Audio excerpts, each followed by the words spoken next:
On termine avec Blancha Bolola. Bonjour. Bonjour, monsieur Fabien Lombal. Ce pays est un pays de promesses. Mais il est face à son destin. Beaucoup de choses ont été dites sur ce pays. Les 4 messagers, dont l'apôtre Pierre, c'est Moussumbu, qui est, semble-t-il, déjà à Kinshasa ici, et vu maintenant à Londres, et les autres. Et tant d'autres hommes de Dieu, étrangers tout comme Congolais, ont parlé du Congo. Et de ça, de son destin, sa mission prophétique. Évangéliser les nations.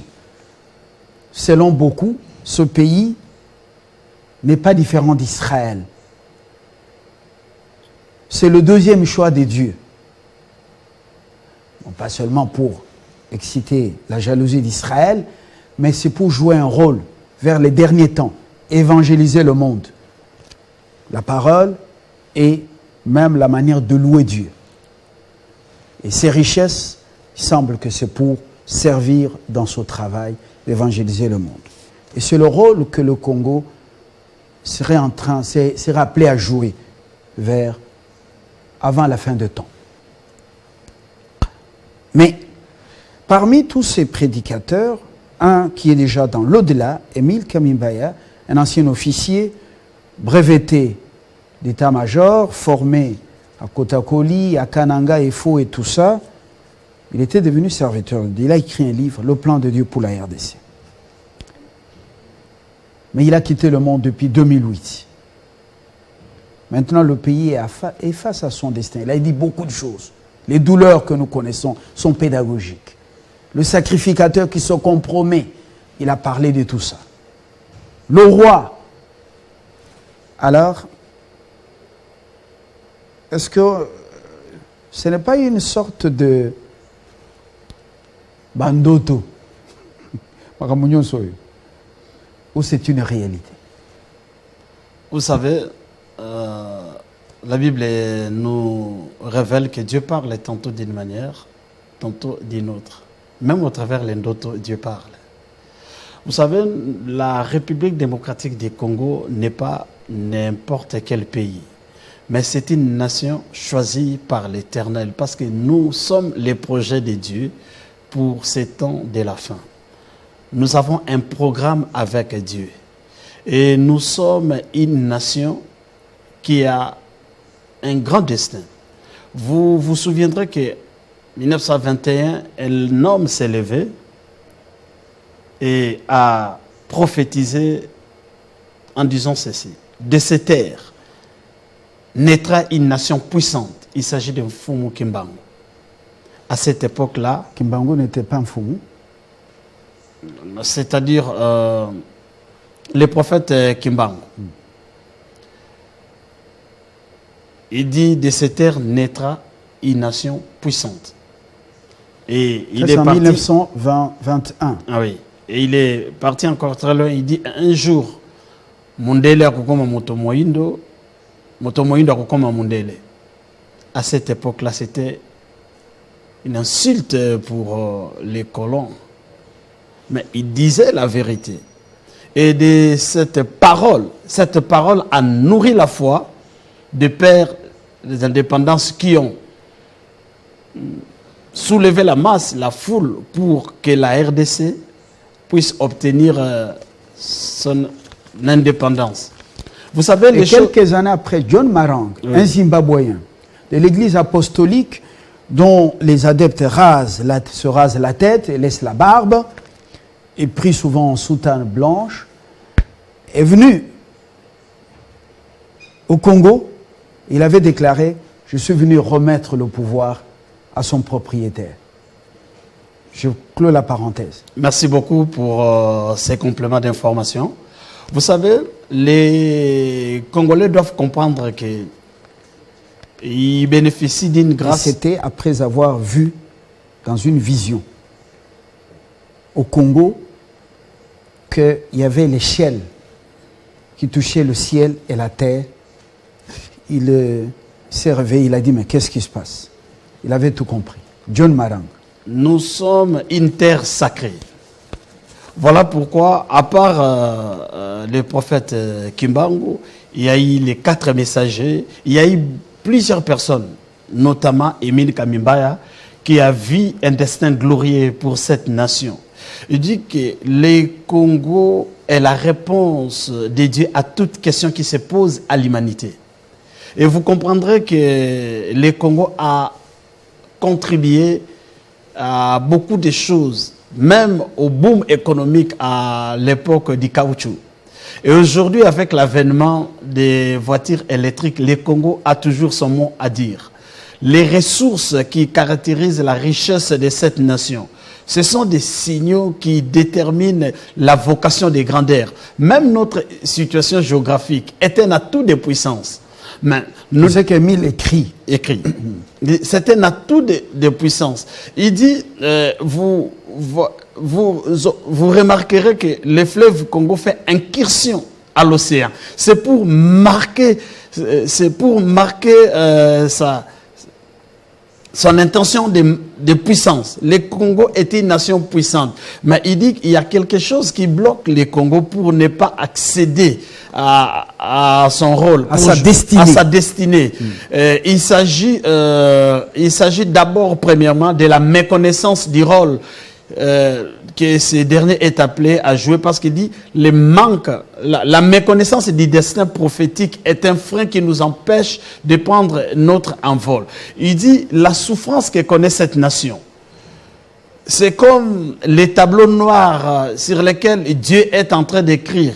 Aussi longtemps que le fond du tableau est noir, c'est alors que l'éclat de la craie se manifeste. Nous ne sommes pas n'importe quel peuple. Nous sommes une nation prophétique. Nous avons un programme avec Dieu. Il dit, le Congo doit offrir à Dieu la coupe de la réjouissance, parce que nous sommes une nation dont Dieu est à la fois la fondation, le fondement et l'architecte. Nous devons bâtir cette nation selon les modèles divins. Mais aujourd'hui, nous sommes face au défi de notre Jourdain, au défi de la réconciliation nationale. Pour accéder à cette nation, le Congo doit se réconcilier à 3 dimensions.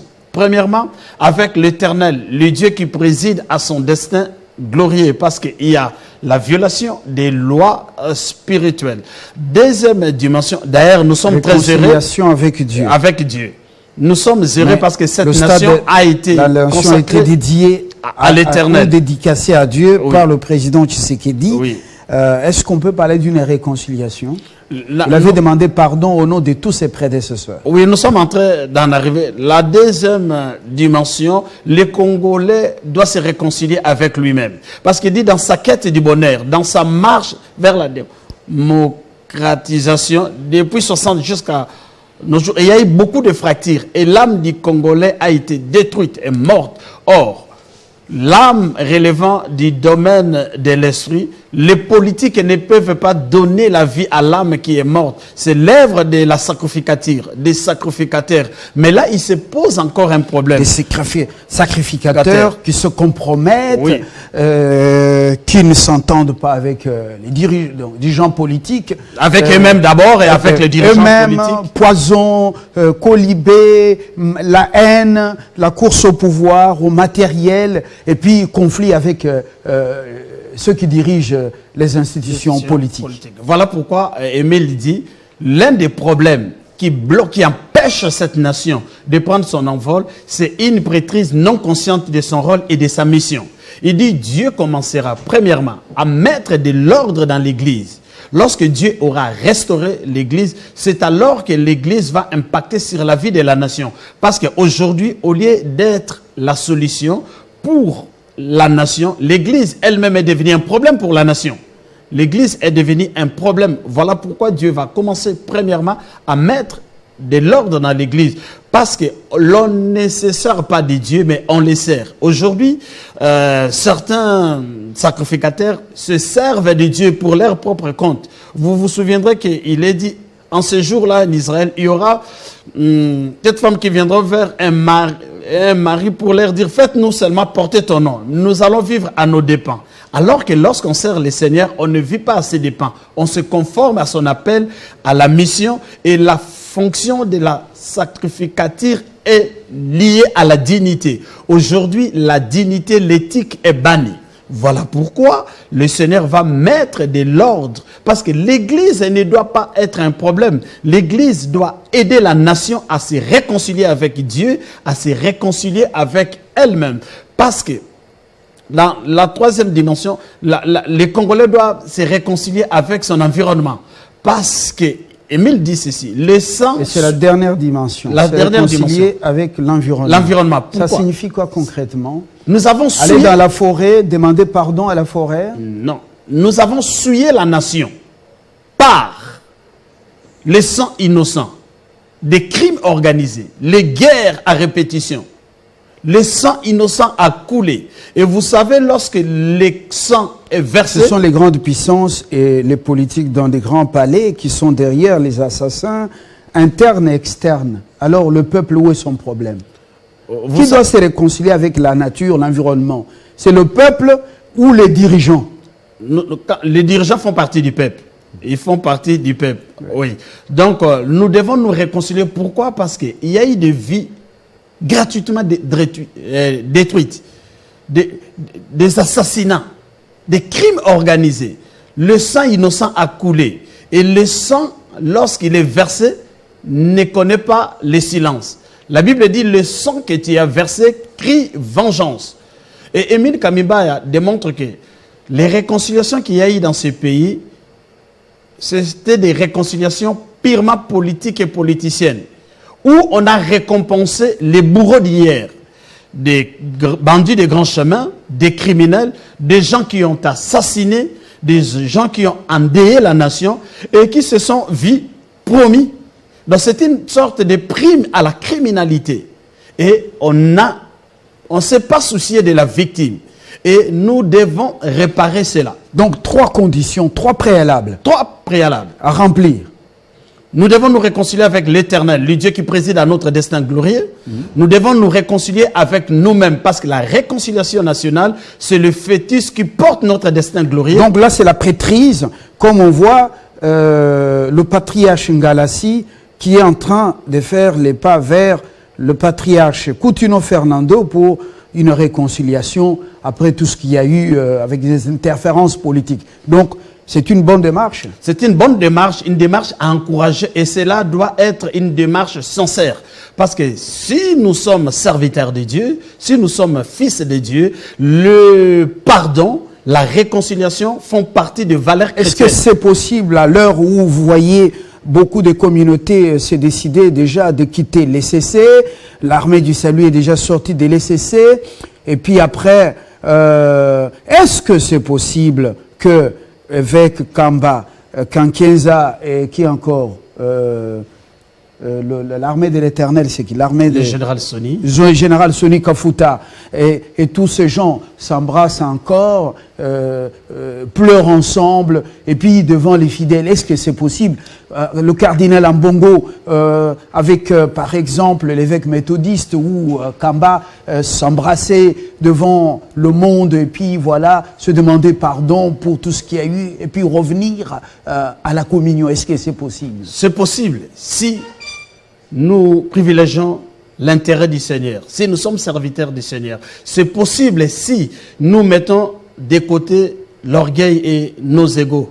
C'est possible si nous privilégions les saluts des âmes. Vous savez qu'au Congo... Donc c'est la réconciliation des prêtres ou dans la prêtrise qui va impacter la classe politique pour qu'elle se réconcilie aussi. Oui, parce que on sait qu'ils sont des opportunistes pour la plupart. Vous savez, ou bien quand ils ne s'entendent pas, c'est pour un temps.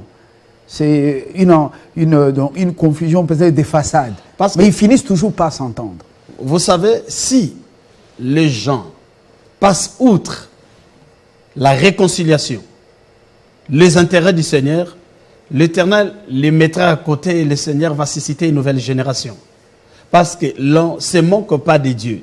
Les pères ont bâti un grand travail, nous leur reconnaissons leur paternité, mais ils doivent léguer un héritage, un modèle de conduite pour les serviteurs du Congo. Parce que vous savez, l'une des plus grandes richesses que cette nation a, c'est des hommes et des femmes qui ont reçu l'appel authentique. Mais nous devons nous réconcilier. L'Église doit amener la nation sur la voie de la réconciliation. L'Église doit bannir les antivaleurs parce qu'au milieu de ceux qui se disent sacrificateurs, il y a aussi beaucoup de mercenaires. Vous savez, aujourd'hui, c'est possible si nous laissons au Saint-Esprit faire son travail, si nous laissons au Saint-Esprit la place qui lui revient, que les églises se réconcilient. Nous voulons voir Papa Ngala se réconcilier avec Papa Coutinho. Nous voulons voir le général Soni Kafutaro avec le cardinal Ambongo, par exemple. Ambongo. Nous voulons voir, ce sont nos pères.